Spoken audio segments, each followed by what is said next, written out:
Boa noite, pessoal. Nós vamos dar sequência então na nossa prática, no nosso estudo. Estamos chegando no final do livro, no último capítulo 11, né? Meditação como cultivo mental, tá na página 180. Vamos dar início então com as nossas preces. Eu vou compartilhar aqui para a gente refinar, né? Alinhar a nossa motivação. E então a gente faz a nossa prática meditativa. Ou na fronteira noroeste do país de Ordem, no coração de pólen de uma flor de lótus, você obteve o mais excelente e maravilhoso Círio. Renomado como aquele que nasceu do lótus, você está cercado por um vasto séquito de Daquines. Enquanto pratico seguindo seus passos, rogo que se aproxime para conceder suas bênçãos. Guru Pema, conceda-me os Círios. Oh, Jai Yujin Jansan. Pemage sardon ola yatsen choki nodrumne pemajune jesu dran ordu kandro mampekur Chi Chi Jesu Nadru Ki Jin Ji Lam Chi Shek Su So Guru Pema Siddhi Om J Yujinu Jansan Pema Gesan Dong Pola Yatsen Cho Yi No Ru Ne Pemajune Jesu Drang Ordu Kandro Mantekur Chi Jesu Dadru Ki Jinji Ji Sheksu So Guru Pema Siddhi Om Refúgio Bodhicitta, no Buda, no Dharma e na excelente Assembleia da Sangha, até que eu alcance a iluminação, neles eu tomo refúgio. Através da minha prática das seis perfeições, possam todos os seres sencientes alcançar o estado búdico. Sanje Chodan Sochi Chona Janchu Bardu Dani Chapsu Chi Dagi Jingso Jinpe Sona Chi Drola Penchir Sangedru Parsho Sangye Chodan Sochi Chonan Lam Janchu Bardu Dani Chamsu Chi Dagi Jing So Jing E Sona Chi Drola Pinche San Pedro Park Show.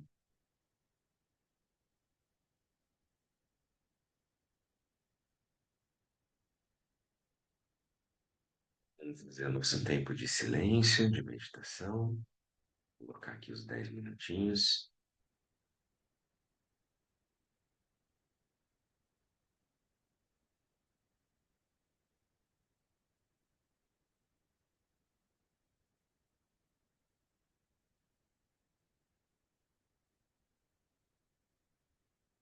Posição confortável para o seu corpo, para a sua mente. Em especial, mantenha a coluna ereta, os ombros soltos, relaxados. Tente trazer a sua mente de volta ao momento presente. Dê a si mesmo esse presente da mente poder repousar, retornar para casa. Não é necessário criar nenhuma história, resolver coisa alguma. Só acompanhe o fluxo natural da sua respiração, momento a momento. Solte quaisquer pensamentos, deixe-os para si mesmos. Eles se autoliberam, se dissolvem no próprio espaço da mente da onde eles vieram. Nada a ser feito, nada a ser buscado, nada a ser visto. Apenas esse profundo relaxamento consciente.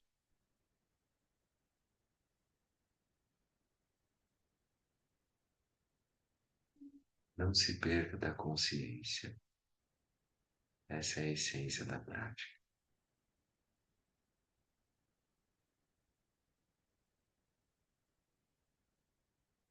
A consciência se mantém imóvel, a mente repousa no espaço do corpo.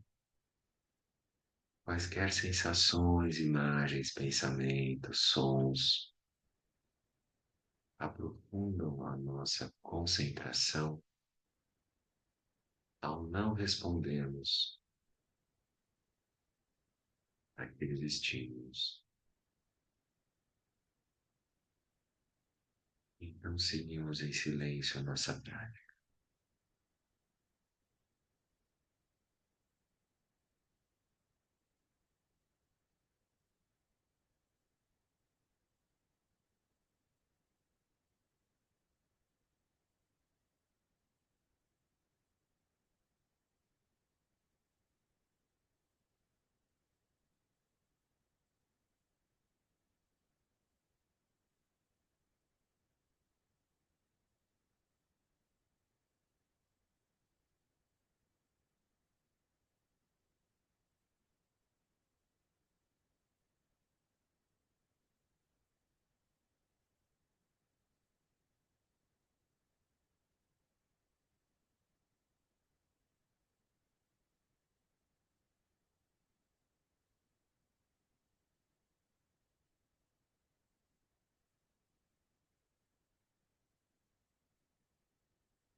Muito bem, pessoal. Olá, Pedro. Tudo bem?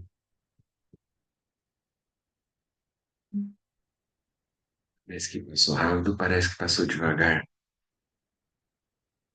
A impressão do tempo muda, né? Às vezes a gente nem sabe se é rápido ou devagar também. Fica diferente.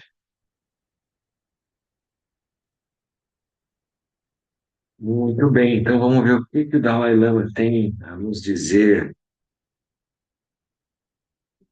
Capítulo 11, na página 180, último capítulo então do livro, Meditação como cultivo mental. Até esse ponto, abordamos com algum detalhe as implicações da espiritualidade e da vida ética em termos da nossa prática pessoal. Discutimos algumas maneiras de levarmos presença mental consciente para a vida cotidiana, desenvolvermos uma consciência ampla para que possamos aprender a balancear nossas emoções e, por fim, como cultivar ativamente os nossos valores internos. Nesse quesito aqui que ele está dizendo, essa primeira frase, né, discutimos algumas maneiras de levarmos presença mental consciente para a vida cotidiana. Essa frase me lembra muito do Thich Nhat Hanh, então aquele mestre vietnamita, né, que teve uma boa parte da sua vida na França, erradicado lá, né? Foi indicado a Prêmio Nobel da Paz em 67 pelo Martin Luther King. Tem, assim, dezenas, se não for centenas de livros, assim, uma coisa absurda. E ele que trouxe, assim, foi a materialização, né? A manifestação desse movimento de atenção plena, né? Da presença mental consciente para a vida cotidiana. Ele dizia muito isso, assim, e ele era a própria expressão. Então, a gente viver com uma plena consciência, com a plena atenção para cada coisa que a gente faça. Então, a gente vai tomar uma xícara de chá, a gente observa o que está fazendo. Se a gente vai ler, a gente fica focado na leitura. Se a gente vai comer, a gente come, né? Se a gente vai caminhar, a gente caminha.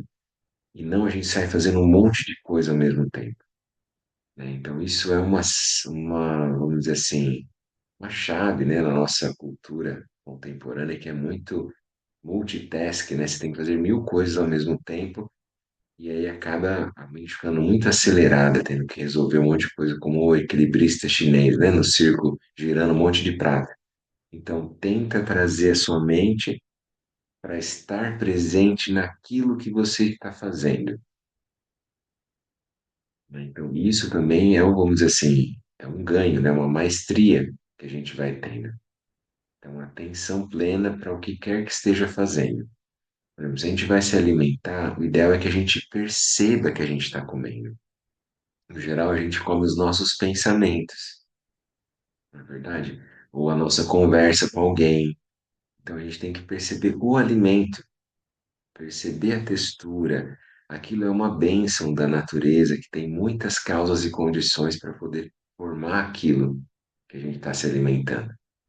Então, é uma forma também de reverência à natureza, quando a gente está presente na nossa alimentação, por exemplo, na nossa conversa com o outro. Então, eu estou presente ali, eu não estou viajando, pensando em outra coisa, que eu esperando que o outro pare de falar para eu poder falar. Então, eu estou presente, atento, né, pleno ali. Então, para cada coisa que a gente vai fazer, isso é muito bom. Você vai fazer um esporte, vou lá nadar. Então, e a gente tenta estar presente naquilo que está fazendo. Observa o próprio corpo, né? E não tenta resolver outras coisas na hora que está fazendo aquilo. Ah, vou aproveitar que eu estou fazendo esteira, que eu estou caminhando, andando de bike, e aí eu vou ficar resolvendo outras coisas. Não é o caso. É estar presente naquilo que eu estou fazendo. É uma forma da gente acoplar a mente e o corpo. É o que a gente tenta fazer também na prática meditativa. Trazer a mente de volta para casa, né? Foi só uma digressão ali, né? Um link ali que saiu por causa dessa frase presença mental consciente para a vida cotidiana. Então, é isso que nós vamos tentar trazer, né? Discutimos algumas maneiras de levarmos presença mental consciente para a vida cotidiana, desenvolvermos uma consciência ampla para que possamos aprender a balancear as nossas emoções e, por fim, como cultivar ativamente nossos valores internos. Então, aprender a lidar com as emoções é importante, né, como a gente tinha falado, e aí cultivar os valores que ele trouxe ali para nós, né?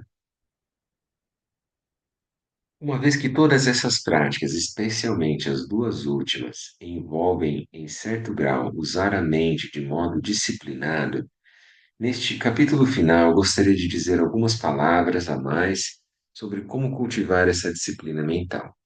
Para mim, esta é uma parte realmente indispensável da vida diária. Por um lado, ajuda a reforçar a minha determinação de sempre agir com compaixão para o bem-estar dos outros. Por outro, me ajuda a manter sob controle pensamentos e emoções aflitivas, pelas quais todos somos assediados de tempos em tempos, e a manter uma mente calma. Então, quando a gente tem uma mente calma, é bom para tudo. Para qualquer coisa que a gente faça na nossa vida, se a tua mente está calma, ela vai ter mais clareza, vai lidar melhor com aquilo que ela está se propondo.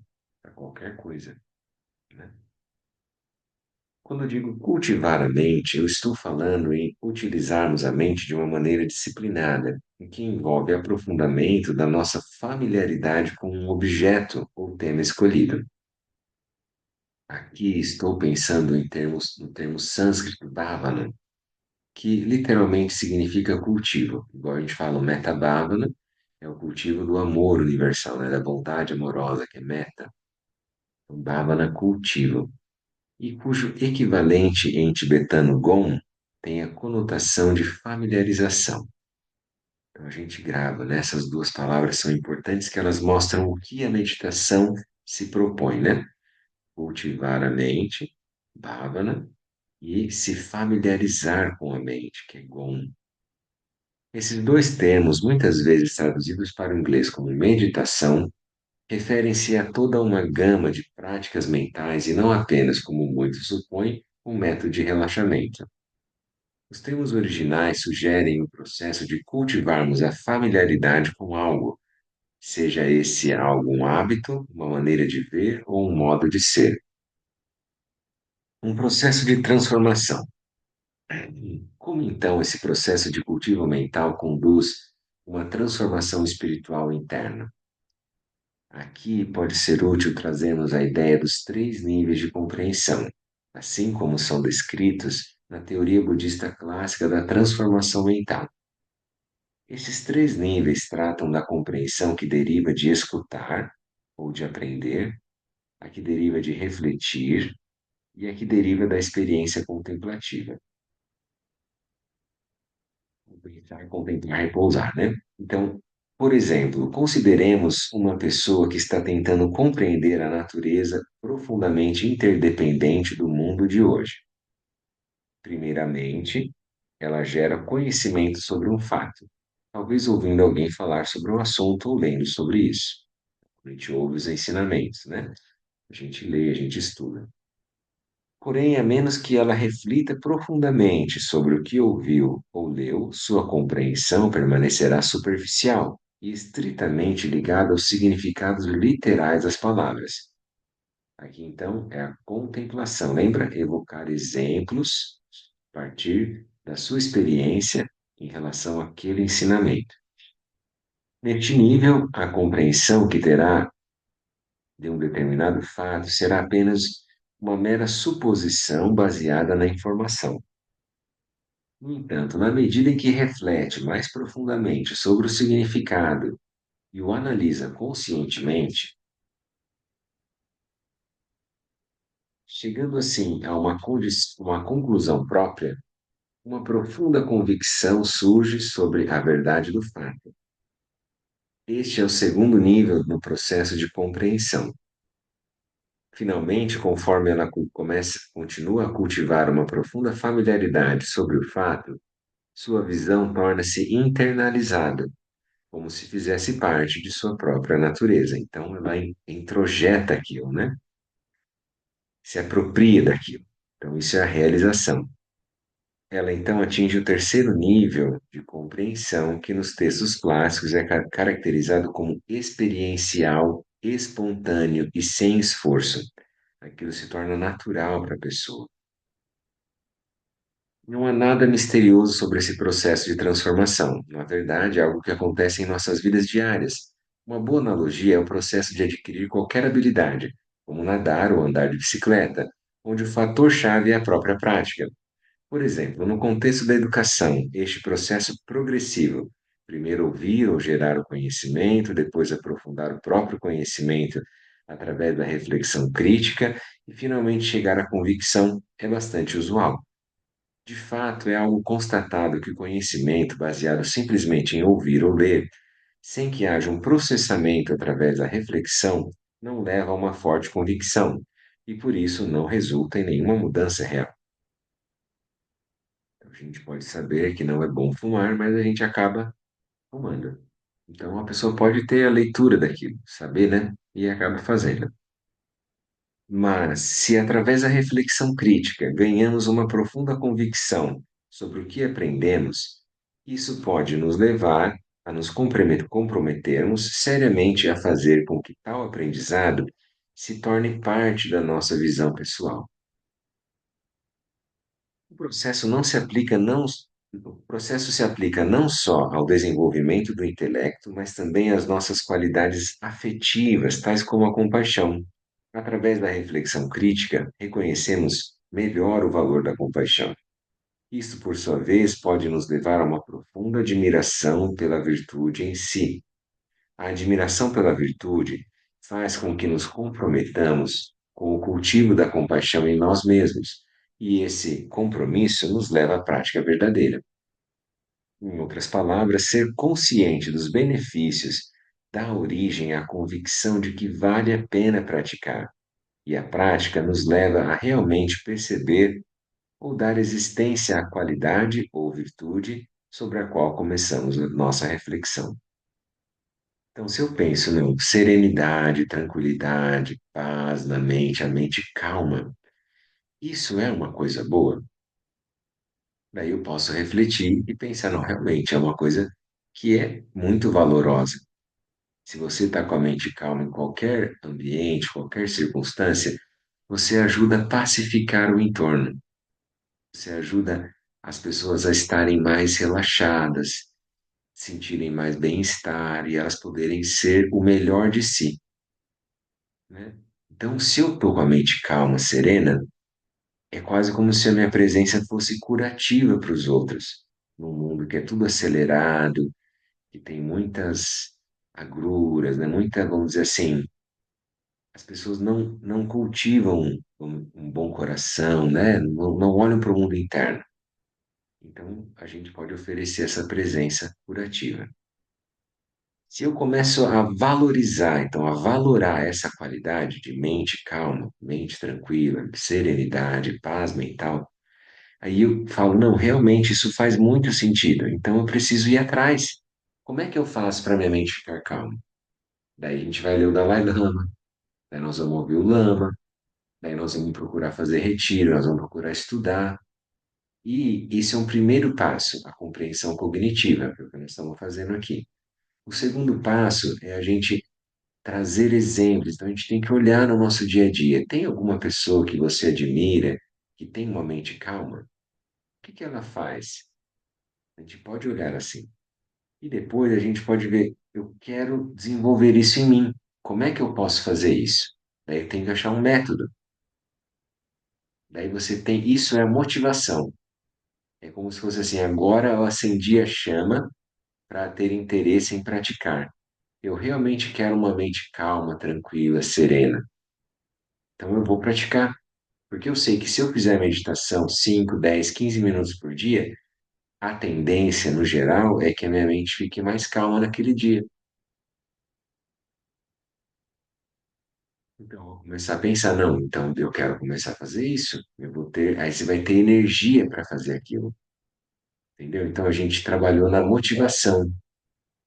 A pessoa transforma a sua motivação e ela surge o lung, né, da prática.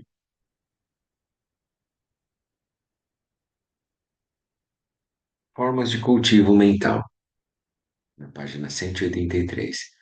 Todas as grandes tradições religiosas enfatizam a importância de desenvolvermos nossa vida interna.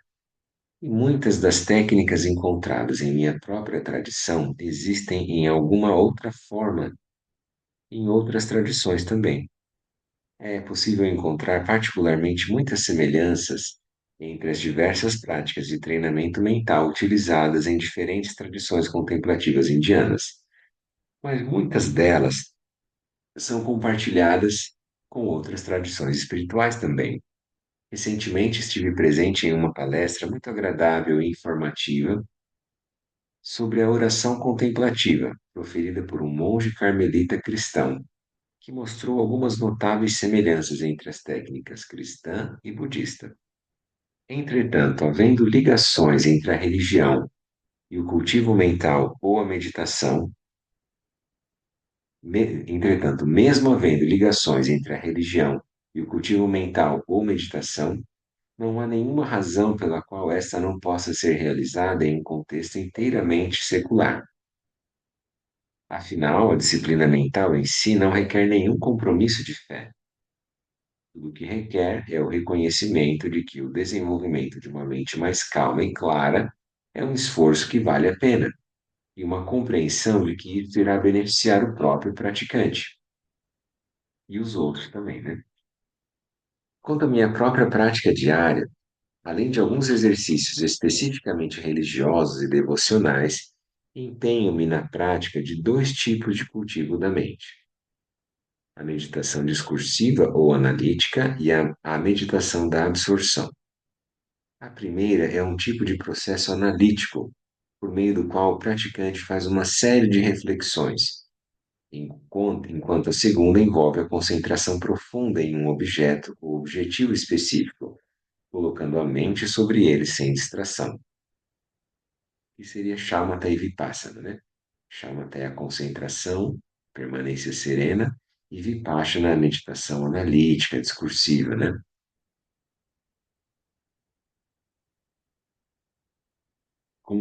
Então, colocando a mente sobre ele sem distração, como se permanecesse enraizada em uma conclusão.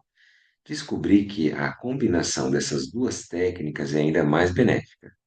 Então, isso o Dalai Lama, inúmeros mestres, né, muitas tradições vão colocar. As duas principais práticas, Shamatha e Vipassana. A gente vai tentar fazer essas duas práticas como a nossa base, né, a nossa fundação. E, claro, a clareza da nossa motivação da Bodhicitta, né? Uma maneira útil para compreendermos as diferentes formas de cultivo mental é olharmos para cada prática na perspectiva do seu objetivo. Por exemplo, existe a prática na forma de tomar algo como objeto, quando o meditante considera, digamos, a igualdade básica de todos os seres como objeto de uma profunda contemplação. Aqui são das quatro qualidades incomensuráveis, ele está falando da equanimidade, né? A igualdade básica, né, entre todos os seres como objeto de profunda contemplação. Existe ainda a meditação na forma do cultivo das qualidades mentais positivas, bondade amorosa, compaixão, alegria, né? Neste tipo de prática meditativa, qualidades como compaixão e gentileza não são vistas como objeto da prática, mas, em vez disso, a pessoa procura cultivar essas qualidades dentro do seu coração. A primeira dessas duas abordagens corresponde ao desenvolvimento de estados mentais que estão ligados à cognição. tal como a compreensão. Já a segunda desenvolve estados mentais mais afetivos, tais como a compaixão. Poderíamos nos referir a esses dois processos como educar a nossa mente e educar o nosso coração. Ainda que em tibetano eles usam a palavra é, Lungtsen, uma coisa assim que a gente até viu aqui no texto, né? Que é mente e coração junto.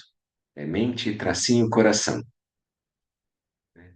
A mente aqui, no caso, seria os estados mais cognitivos e o coração mais a questão afetiva, né? O calor interno. Por vivemos em uma época em que muito pode ser feito com o simples apertar de um botão, isso que ainda naquela época ainda não tinha smartphone do jeito que tem hoje, né? Alguns de nós esperamos ver mudanças imediatas no que diz respeito ao cultivo mental. A gente tem essa mentalidade fast food, né? Podemos até supor que a transformação interior seja simplesmente uma questão de obter a fórmula correta ou recitar o mantra certo. Isso é um erro. O cultivo mental exige tempo e esforço, envolve muito trabalho e dedicação constante. Então, é igual o jardineiro. Então, a gente não vai ter uma horta, não vai ter, né, um jardim florido, bem cuidado, com capricho, de uma noite para o dia. Se você pega um terreno baldio, né, com um monte de mato, com lixo, seja o que for, a gente precisa tirar, remover aquilo que não serve e cultivar aquilo que é bom. A gente precisa aguar a plantinha todo dia. Não é pegar e encher de água e afogar a planta, né? Então eu vou ficar meditando o dia inteiro hoje e tudo resolveu. Não é isso. Então, é um pouco por dia. Precisa disso, isso é um cultivo, a gente tem que lembrar. Esse é o contraste, né? A gente falou essa mudança imediata, a gente tem um imediatismo, na vontade que tudo seja para ontem. Então agora a gente tenta observar a natureza e ver que tudo tem um tempo, né? Tempos para as coisas nascerem, tempo para elas crescerem, para elas se transformarem e para nascer flores, para vir frutos. Então tudo tem um tempo. Talvez seja bom a gente fazer esse exercício, né, na nossa semana, assim. Tire ali 5 minutinhos do seu dia e olhe para a natureza, né, para uma árvore, ou olhe para o pôr do sol, ou olhe para o movimento da água num rio, no mar, onde você puder, o que você puder observar, mas entre em contato com a natureza. Veja como ela tem os seus processos, tem o seu tempo, né? Então, na página 185, lidando com a procrastinação. Para o iniciante, o primeiro requisito para o cultivo mental é uma promessa séria em praticar. Segunda-feira eu começo o regime. Não é aquela coisa assim, né? Eu não vou comer, daí no final do dia eu peço uma pizza. Não, senão, segunda-feira eu vou meditar. Essa semana, não, esse mês é o mês do Sagadawa, eu vou meditar todo dia. Sem esse compromisso, é improvável que uma pessoa consiga sequer começar. Então precisa fazer esse compromisso interno com você mesmo. É um voto eu comigo mesmo. Ninguém está te impondo nada. Você está escolhendo o seu caminho. Você é livre para isso, não é verdade? Então é uma coisa você com você mesmo. Para ilustrar isso, costumo contar uma história sobre procrastinação. Era uma vez um lama, once upon a time, né? Era uma vez um lama que, para incentivar seus alunos a estudar, prometeu que um dia os levaria para um piquenique. O incentivo teve o efeito esperado e os jovens monges aplicaram-se ansiosamente aos estudos. No entanto, o piquenique prometido nunca se concretizava. Após algum tempo, o aluno mais jovem, que não estava disposto a abrir mão de um dia de folga, relembrou o professor de sua promessa. O lama respondeu que estava muito ocupado no momento e isso teria que esperar um pouco.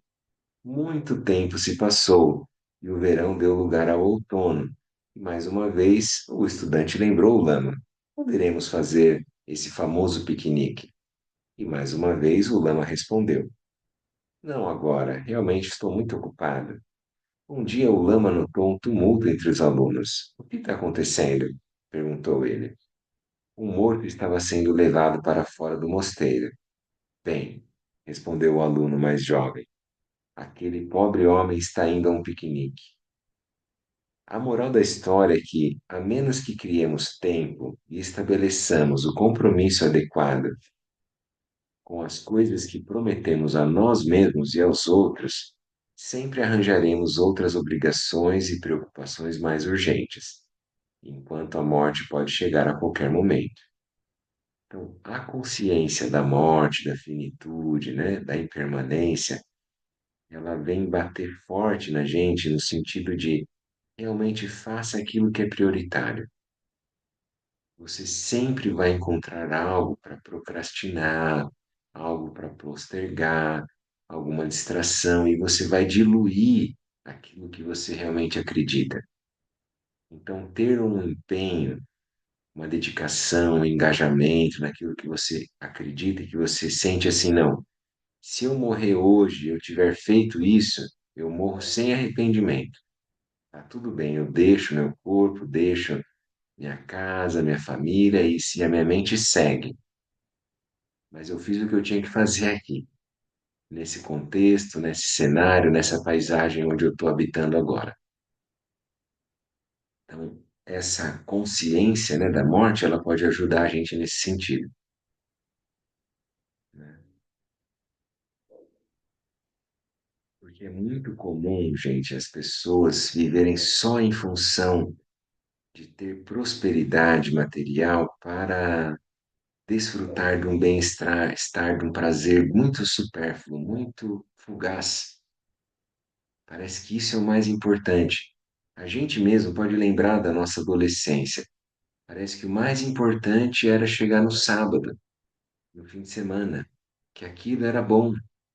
E aí tem que estudar, tem que trabalhar, tem que fazer alguma coisa durante, sabe? Você parece que a melhor parte da vida é quando você vai fazer entretenimento, vai no cinema, vai passear, vai sair.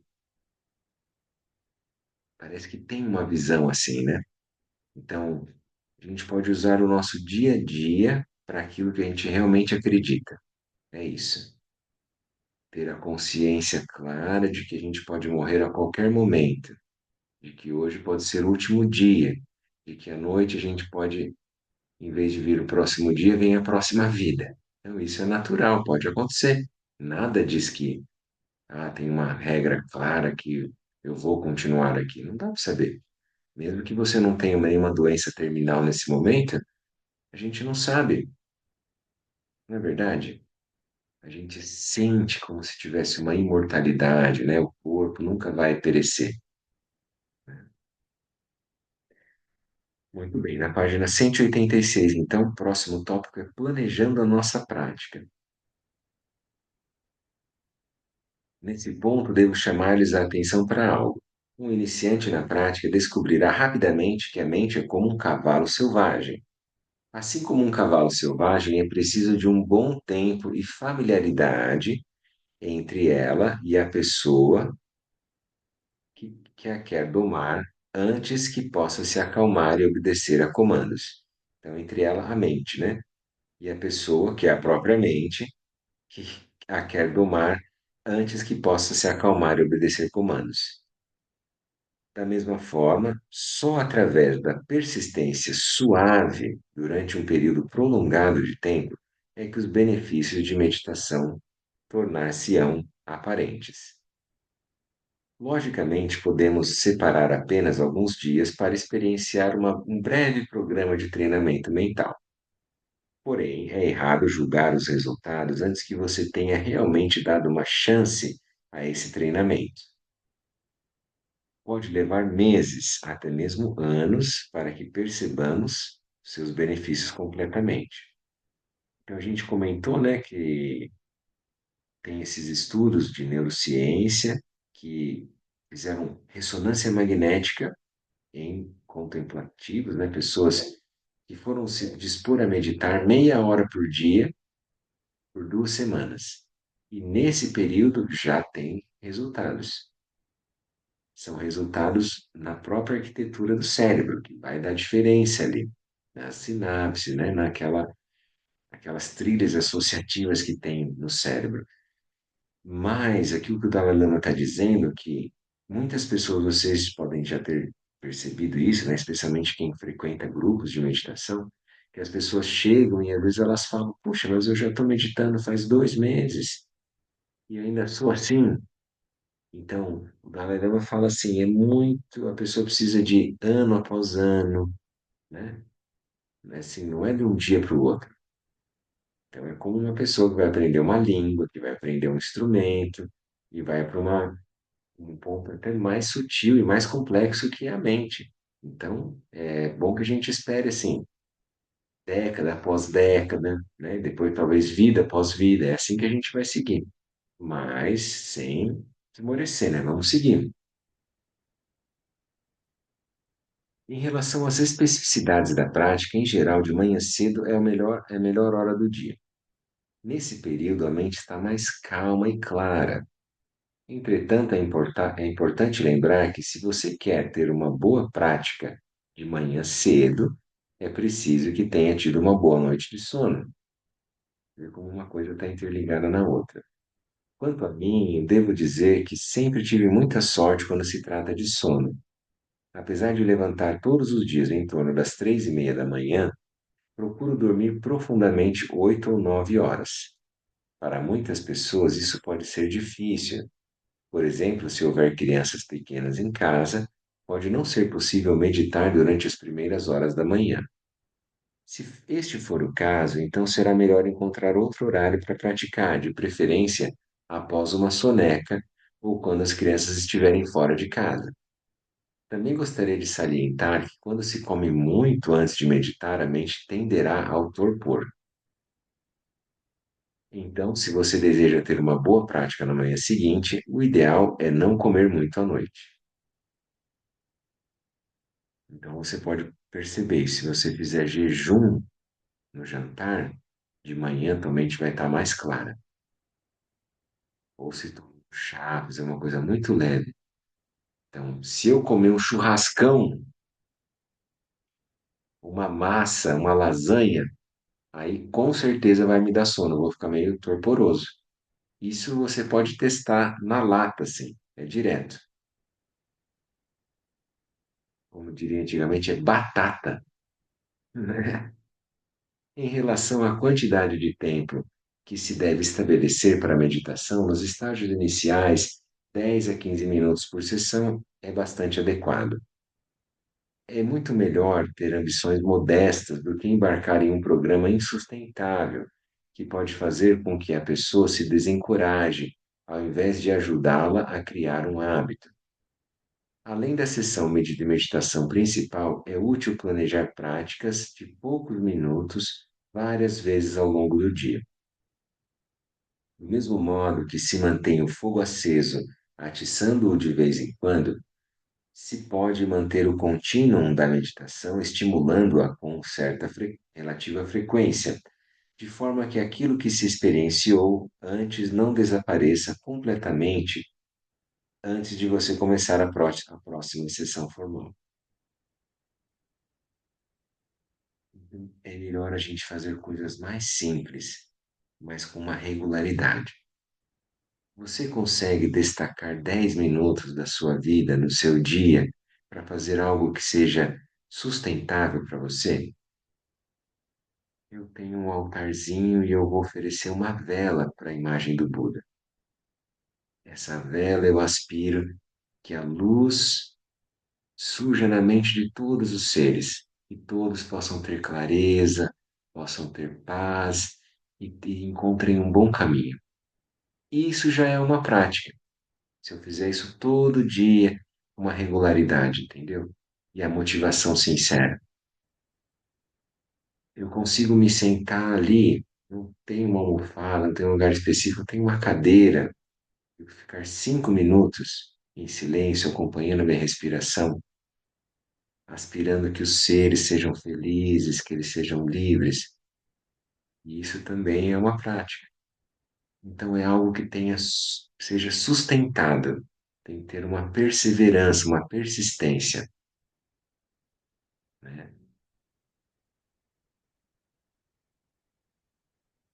No que se refere ao lugar onde praticar, nos manuais de formação clássica, é dito que o barulho é como um espinho na mente. Portanto, para a maioria das pessoas é muito útil encontrar um lugar para sentar-se sem ser perturbado por ruídos. Obviamente, também é uma boa ideia desligar o telefone antes de começar a prática, mas nada disso quer dizer que a meditação não possa ser praticada mais ou menos em qualquer lugar ou em qualquer momento do dia. Eu estou falando aqui apenas sobre o que seria ideal. Pessoalmente, eu acho que meditar quando se viaja é fazer um bom uso do tempo. Então, você está na fila do supermercado, daí você está lá, você pode pegar e meditar. Por que não? Acompanha a tua respiração, aspira que os seres sejam felizes, que o caixa, as pessoas que estão na fila, que estão com uma cara ruim, que estão com uma cara boa, não importa. Eu posso estar naquela hora fazendo uma prática, né?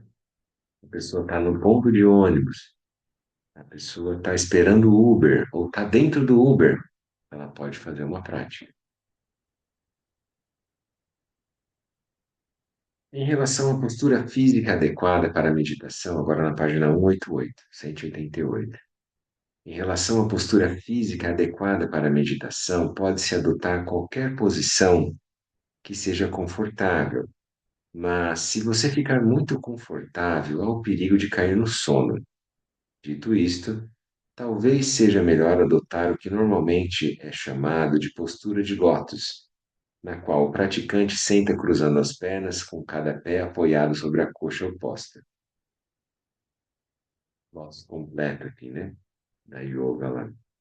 Uma vez, uma vantagem dessa posição é que, além de ajudar a manter o aquecimento corpóreo, a coluna permanece ereta.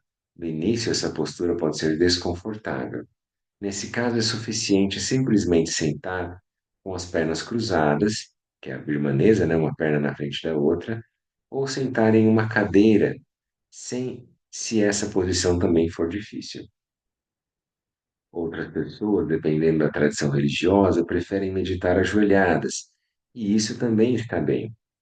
Deve-se escolher qualquer posição que provoque o mínimo de distração possível. Caso opte pela postura de lótus, você pode deixar suas mãos em uma posição relaxada, com a parte posterior da mão direita descansando sobre a palma da mão esquerda. Esse é aquele que a gente vê nas estátuas do Buda, né? Que tem uma perna em cima da outra, assim, e depois daquela maneira que a gente vê, né? Isso é uma possibilidade.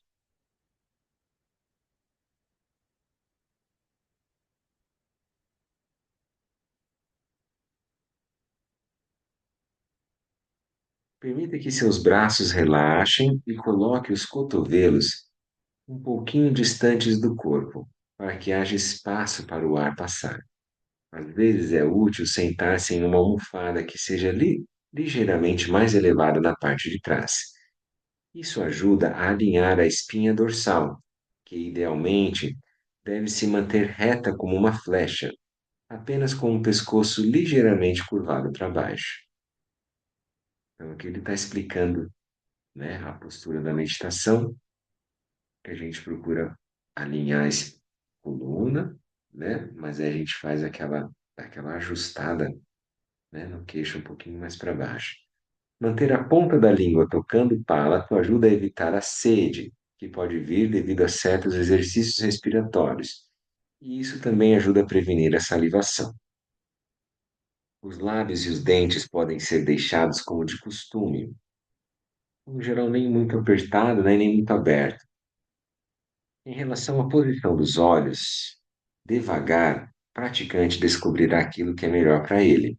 Alguns acham que meditar com os olhos abertos é mais eficaz. Já outros acham que isso os distrai. Para a maioria, meditar com os olhos semicerrados é melhor, mas outros acham melhor que os ajuda mais, né, fechá-los completamente. Então a gente pode testar isso. Cada um vai sentindo, né, como é que pode fazer a prática da meditação.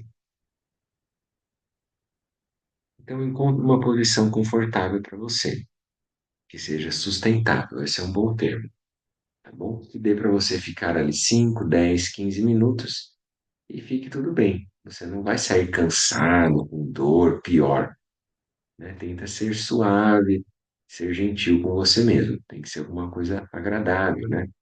Confortável, esse é o termo. É na página 189. Relaxar e estabilizar a mente. Uma vez que você esteja confortável em uma postura, a primeira coisa a fazer é respirar profundamente algumas vezes.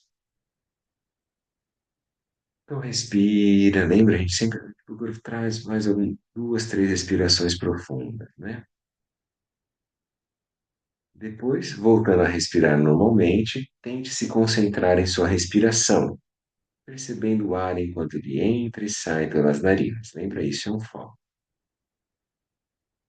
O que você está tentando alcançar é uma mente em estado neutro, nem positivo, nem negativo. Nem uma mente muito agitada, né, excitada, e nem uma mente torporosa, sonolenta. Alternativamente, você pode fazer uma inalação e uma exalação, contando em silêncio de 1 a 5 ou 7, e repetir o mesmo processo algumas vezes. Isso é uma outra técnica, né? Você acompanha a respiração e você pode também contar em silêncio. 1, 2, 3, 5, 7. Tem gente que conta até 21 e assim vai, né? E repetir o mesmo processo algumas vezes. A vantagem dessa contagem silenciosa é que, ao dar uma tarefa à nossa mente, é menos provável que ela seja carregada por pensamentos inadequados. Em ambos os casos, passar alguns minutos apenas observando sua respiração é geralmente uma boa maneira de alcançar um estado mental mais calmo. Então, essa, assim, para mim é muito basilar, assim, muito essencial, né? A gente acompanhar o fluxo natural da respiração, porque é melhor do que a gente fazer. Vocês vão perceber, você pode tentar ir contando.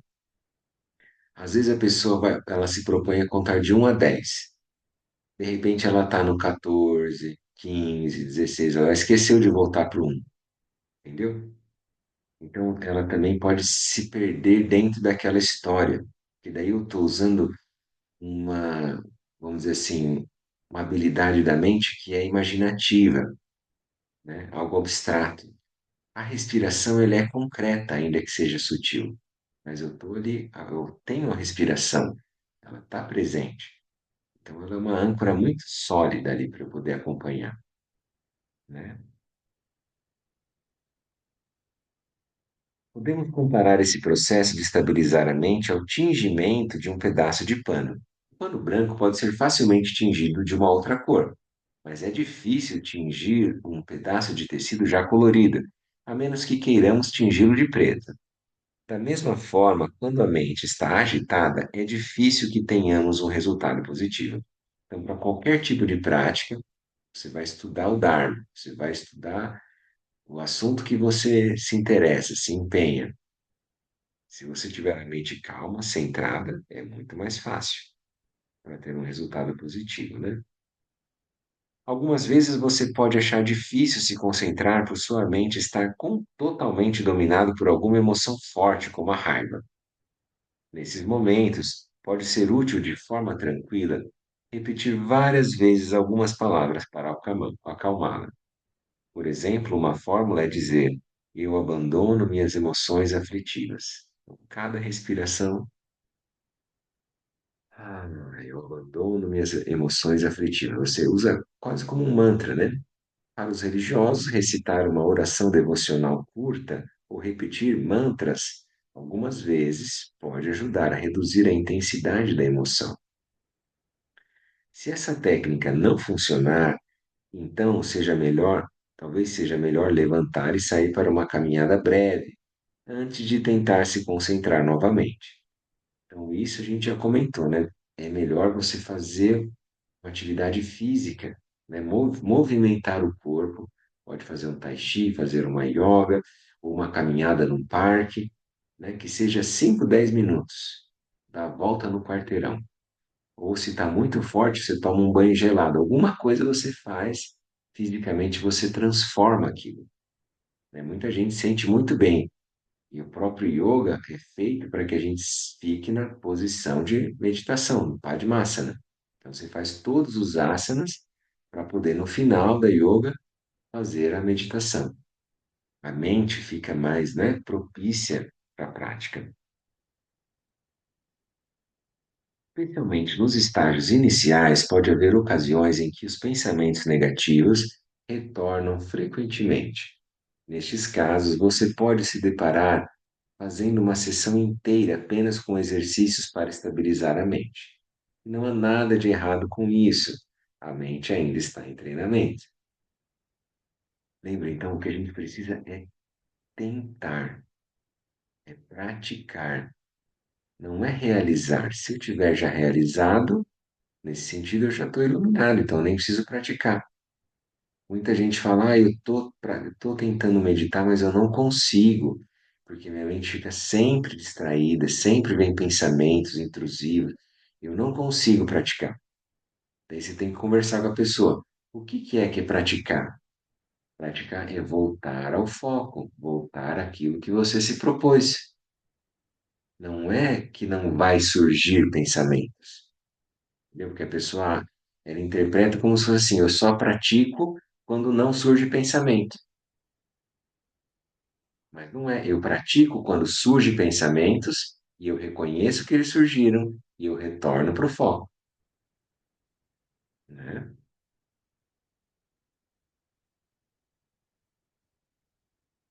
À medida em que você ganha alguma experiência sobre o funcionamento da mente e aprende quais técnicas funcionam melhor com você, gradualmente um estado mental mais neutro torna-se algo familiar. Só isso já é um bom progresso. Quando conseguir estabelecer um estado mais estável, talvez por alguns minutos durante uma sessão, então poderá começar o trabalho do cultivo mental propriamente dito. Então, sempre comece com shamatha, né? Mente mais estável, mais serena, mais focada. Nos estágios iniciais do treinamento, é melhor fazer vários exercícios diferentes sucessivamente. No começo, você pode achar impossível manter a mente focada por mais de alguns minutos. Mais que alguns minutos, né? Ou até mesmo por alguns segundos antes que a distração comece. Isso é completamente normal. Assim que você perceber que está distraído, apenas retorne suavemente ao que estava fazendo antes da distração surgir. Não deve haver nenhuma raiva ou autocensura quando isso acontecer. Apenas um reconhecimento paciente do que a mente estava fazendo e um redirecionamento calmo da atenção. O importante aqui é não desanimar.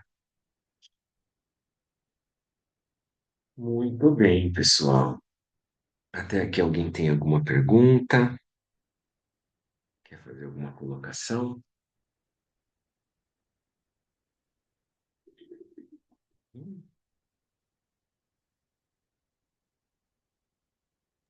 Fala, Vânia. É, olha só, raiva e autocensura, né? Então, é um treinamento, porque você está tentando meditar e não consegue, né? Vamos dizer, né? E aí fica com raiva, né? De si mesmo porque não conseguiu, até que desiste. Vamos insistir sem ficar com raiva, sabe?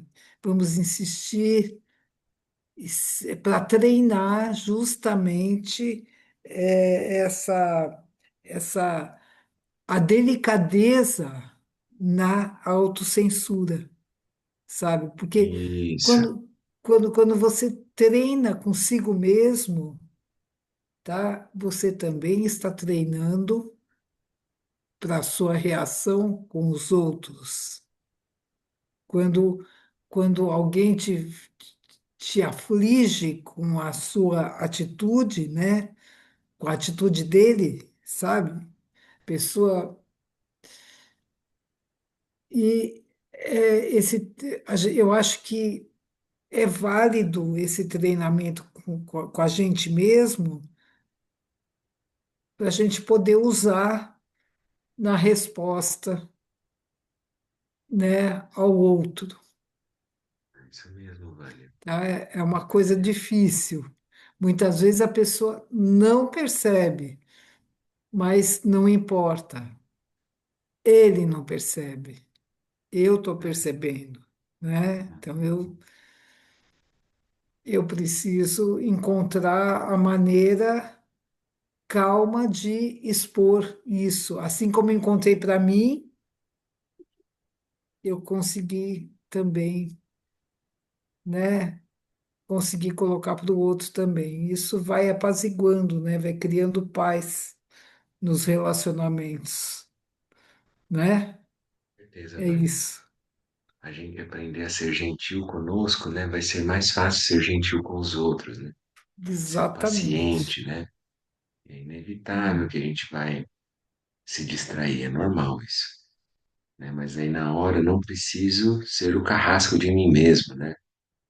O algoz e a vítima, né? Propriamente, né? Brigando consigo. Então, na hora que percebeu que se distraiu, retorna ao foco. Tão simples quanto isso, né? E de uma forma suave, gentil.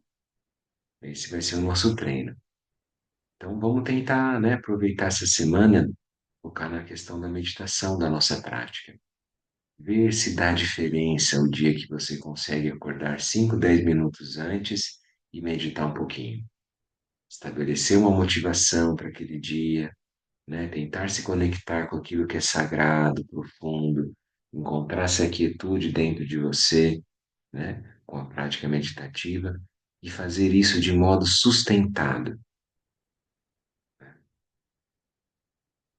A gente pode ter essa percepção de se familiarizar com o nosso fluxo mental e de cultivar uma mente mais sadia, né? Mais benéfica, mais amorosa, mais acolhedora, né? Muito bem, vamos fazer um pouquinho de silêncio então, para a gente encerrar e depois a gente faz a dedicação. A gente vai treinar agora uns minutinhos. Lembre-se, ombros eretos, ombros relaxados, olhos semicerrados. Algumas respirações profundas, conscientes.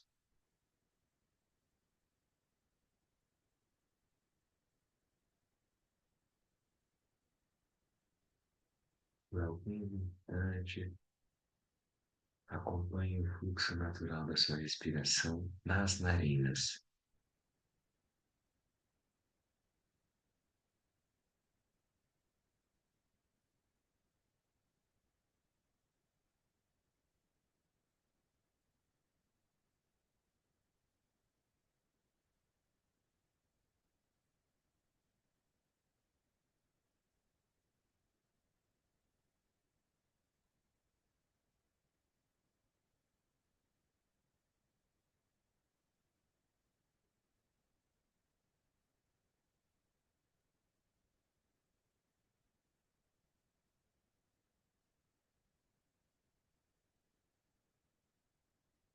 Muito bem.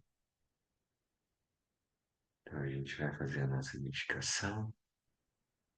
Que os méritos desse encontro se expandam e toquem a todos.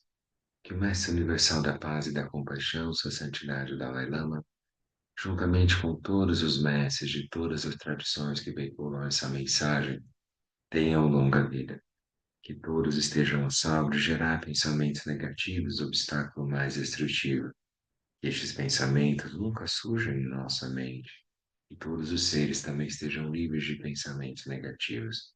neste exato momento, possam nem mesmo os nomes doença, fome, guerra e sofrimento serem ouvidos pelas pessoas e nações da terra, mas possam sim sua conduta moral, mérito, riqueza e prosperidade crescer, e possam a suprema bem-aventurança e bem-estar sempre surgir para elas. Quem lo chosen Rinpoche Zangling Sasun Charpam Perpel Droju Chosun Namwadan Vidradusun Kile Show. Então, muito obrigado, pessoal, da presença. Uma alegria poder estar junto, praticar. Vamos aproveitar então essa nossa semana. Semana que vem a gente volta e conversa como é que foi a nossa prática, tá bom? Boa Até noite, mais. boa semana, Boa pessoal. noite. Valeu. Obrigado. Tchau, tchau. Um abração.